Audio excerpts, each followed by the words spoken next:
pourquoi la laideur de l'époque le préoccupe, parce qu'elle est neuve comme beauté. Pourquoi veux-tu aller au cinéma pour voir la laideur? Tu n'as qu'à regarder ta gueule dans la glace. Hakunjal balgal, hakunjal balgal, lian. Hakunjal balgal, hakunjal balgal, hakunjal balgal, lian. Populaire que la poésie surréaliste, et même plus sociale que toute la bonne poésie moderne. Lisez un poème surréaliste, avec des images inconscientes. Après 2 pages, on s'embête. On fait un signe à la page, et on reprend le lendemain. Mais on peut entendre les poèmes lettristes pendant des heures entières. On peut toujours se laisser bercer par un rythme plaisant, concentré autour d'une idée générale, facile à saisir. Cette jouissance ne demande aucun effort. Je ne tiens pas à vous raconter ma vie. Cette salle est tout, sauf un confessionnal. Je me rappelle que gosse, dans une des épiceries de mon père, venait la fille d'un ambassadeur qui achetait des roqueforts, des camemberts, des livaros. J'étais écœuré de la voir, en pensant qu'elle mangeait des fromages qui puent. Plus les boîtes étaient vieilles, plus les fromages avaient été mangés par les vers, plus elle semblait prendre de plaisir à se les procurer. Dans le pays, on la prenait pour une folle. Son air sérieux, distingué et blond, ajoutait d'ailleurs une note séraphique à cette impression. Avec ce qu'on appelle le raffinement du palais, j'ai appris moi aussi à préférer les camemberts, les roqueforts et les livaros au fromage blanc, par exemple. J'ai compris qu'il faut une grande connaissance et un grand amour des fromages pour s'intéresser aux fromages qui puent. Journée de pesante sûreté, ressemblant à celle où il avait dit à une jeune fille pendant la valse « Vous m'ennuyez, mademoiselle.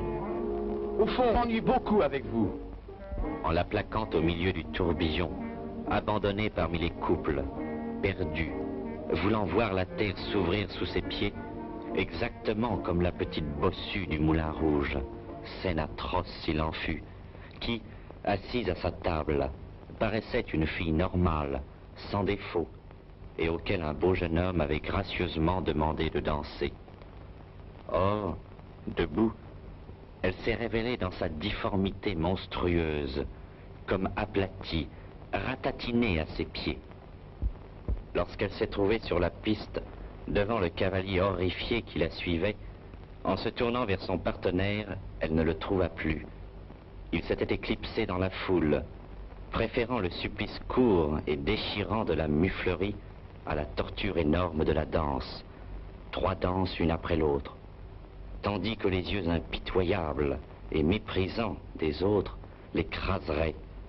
Et la bossue, là, au milieu des danseurs, s'embrouillant petite entre les jambes des hommes et les robes des filles, aveuglée par la honte, se sentant vue plus que voyant, perdu pour Daniel irréparablement dans la foule, exactement comme il avait décidé de perdre cette fille qui, cessant de trembler et sûre d'elle, s'entendait dire « Vous étiez beaucoup mieux lorsque vous trembliez. »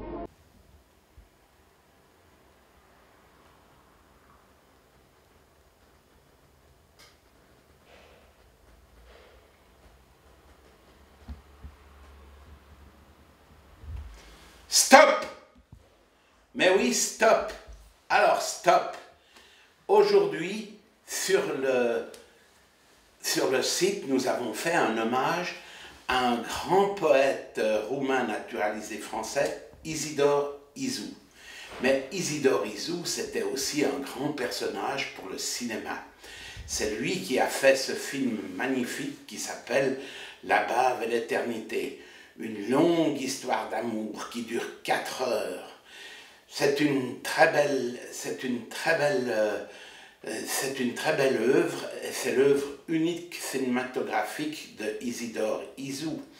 Il faut le dire aussi, c'est que cette œuvre a été présentée au Festival de Cannes dans les années 50, peut-être 53, 54, je ne me souviens pas. Et durant cette année-là, c'était la première année où il y avait la rubrique cinéma, art et d'essai.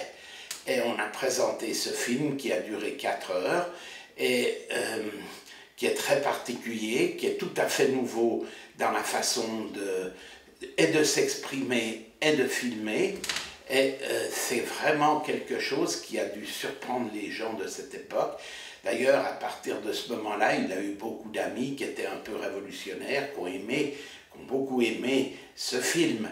Il faut aussi dire que ce film a reçu le prix du public, donc il méritait quand même un hommage de notre part pour cette belle chose, car c'est un ensemble, lui-même le dit dans son film, c'est un ensemble de collages d'images. C'est aussi quelque chose qui s'approche de nous. Il faut aussi remarquer qu'on voit très bien Isidore Isou qui déambule dans les rues du quartier de Saint-Germain-des-Prés. C'est très intéressant cette déambulation à travers ce quartier. On voit les rues, on voit les habits des gens, on voit les voitures, on voit tout comment était cette période qui était quand même une période extraordinaire de Saint-Germain-des-Prés. Il y a même une espèce de nostalgie de cette époque là-bas à Paris. Nous ici on le ressent moins parce qu'on n'a pas eu tout ça. Et il faut le dire que quand il déambule et qu'il se promène dans ces rues, dans ce dédale de rues, stop encore une fois, dédale, voilà celui qu'il faut qu'on parle, voilà celui dont on doit parler, puisque à plusieurs reprises j'ai dit dans mes interventions, que je rajoute chaque fois sur le site, que nous utilisions les images comme une sorte de labyrinthe. Mais on ne peut pas parler de labyrinthe sans parler de Dédale. C'est quand même l'inventeur. Ce Dédale qui vivait à Athènes, qui a eu des problèmes terribles, poursuivi pour criminalité, il a dû s'enfuir, il est arrivé en Crète, il a connu Minos. Minos lui a donné la fabrication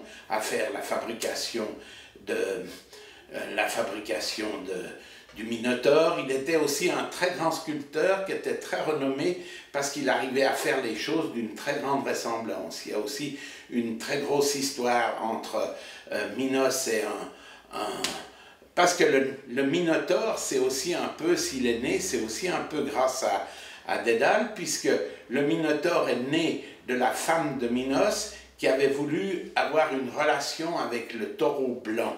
Mais pour attirer le taureau blanc, eh bien c'est Dédale qui avait fait une sculpture de la vache qui a attiré le taureau. Donc il est aussi un peu...